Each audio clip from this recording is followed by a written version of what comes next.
네, 첫 번째 주제는 이해찬 전 대표 관련입니다. 대통령 선거를 넉 달 앞둔 2002년 8월 노무현 대선 후보 측 이해찬 의원은 병풍 의혹을 인지수사하게 해달라는 요청을 검찰로부터 받았다고 스스로 밝혔습니다. 야당 대선 후보 괴롭히는 수사를 검찰이 여당에 사주했다는 엄청난 내용이었습니다. 그로부터 열흘 뒤엔 병풍 수사의 방법을 담은 김대엽 면담 보고서도 발견됐습니다. 그러나 사건은 흐지부지 됐습니다. 이후 이해찬 의원은 국무총리가 됐고 더불어민주당 대표도 했습니다. 친노 좌장을 거쳐 친문 상황이 됐습니다. 이런 이해찬 전 대표가 모처럼 등판해 이른바 검찰총장 고발 사주 의혹을 총공격하라고 여권에 지시했습니다. 친문 상황의 지침에 따라 여당 본부 중대와 이중대, 여당 대선 주자들이 총출동했습니다.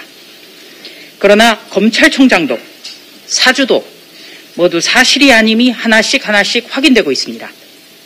오히려 대법원이 공작임을 공식 확인한 김경수 전 경남지사의 대선 여론 공작의 몸통이 문재인 대통령이란 점만 부각되고 있습니다. 2002년 대선을 앞두고 지금의 여권은 여러 공작을 시도했고 성공시켰습니다.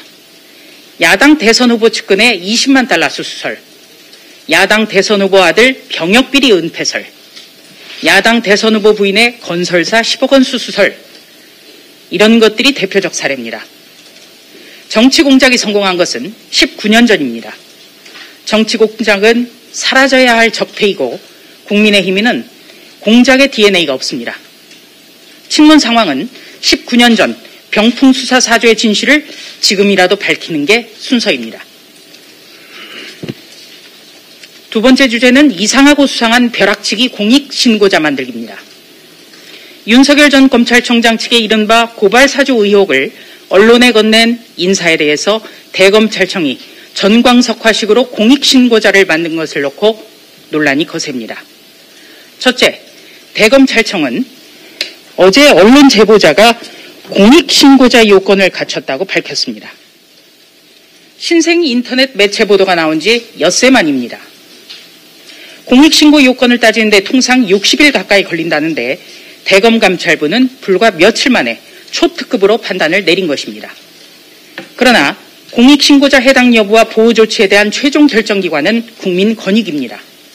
국민권익위는 제보자로부터 신청이 들어온 게 없다고 반박했습니다.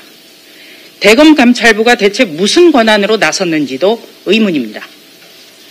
둘째, 신생 인터넷 매체 보도가 나오자마자 거의 동시에 여당의 본부 중대와 이중대, 여당 대선 예비후보 검찰까지 한꺼번에 벌떼처럼 달려든 것도 이상하고 수상합니다. 언론 제보자가 대검에 공익신고자 접수를 했다는 시점 역시 이런 일들이 있고 난 이후인 것으로 전해지고 있습니다. 부정한 목적으로 제보한 이후 신분을 감추기 위해서 공익신고를 했는지도 자세히 살펴볼 대목입니다. 추미애 법무부 장관 아들의 휴가 미복귀 의혹을 한 당직 사병이 증언했을 때 신문 핵심 인사는 제보자의 실명과 사진을 공개하면서 철부지의 불장난으로 온 산을 태워먹었다. 단독범이라 볼 수 없다. 비난부터 했습니다. 이 당직 사병이 공익신고자로 지정되는 데는 68일이 걸렸습니다. 이번 벼락치기 공익신고자 만들기 사건이 더 이상하고 수상한 이유입니다.